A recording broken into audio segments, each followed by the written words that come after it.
Io non vengo qui a polemizzare, a me interessa portare a casa l'autonomia, se non altro per un motivo. Vorrei ricordarlo a tutte le forze politiche che in Veneto 2.328.494 leghisti non ci sono.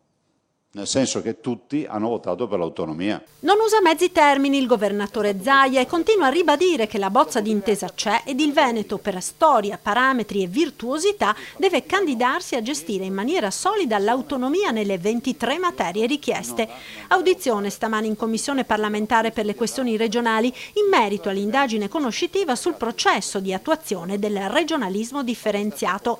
Ad ora, 830 giorni dopo il referendum promosso da 2.328.000 veneti, la situazione è di stallo, lo ribadisce l'ex ministro agli affari regionali Erika Stefani. Penso che i lavori per casa la Regione Veneto li abbia fatti compiutamente e che se fosse per la Regione Veneto, per l'impianto che è stato dato alla proposta, che era la proposta che avevo elaborato anch'io all'interno del Ministero degli Affari Regionali al tempo, si potrebbe benissimo fare, basta che ci sia la volontà politica. Rispondendo ai parlamentari, Zaia incalza, sottolineando come ora il Veneto si aspetti che la partita dell'autonomia riprenda, consapevole, ribadisce, che al Parlamento spetti il compito di approvarla. Non è neanche colpa della mia regione o di qualche altra regione se da noi le cose vanno meglio.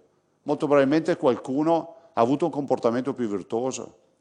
Non è possibile che la mia regione non abbia, su 570 comuni, non ha un comune in dissesto e ci sia una regione in giro per l'Italia, ne cito una, la Calabria, che ha un comune su 2 in dissesto finanziario. Non ce l'ho con la Calabria, ma ce l'ho con chi comunque ha portato in queste condizioni questi comuni. E penso che questo sia il nostro dovere, risolvere il problema. L'unica soluzione è l'autonomia. Spero che arrivi la risposta, Presidente Corda, perché i veneti dicono solo che la misura è colma.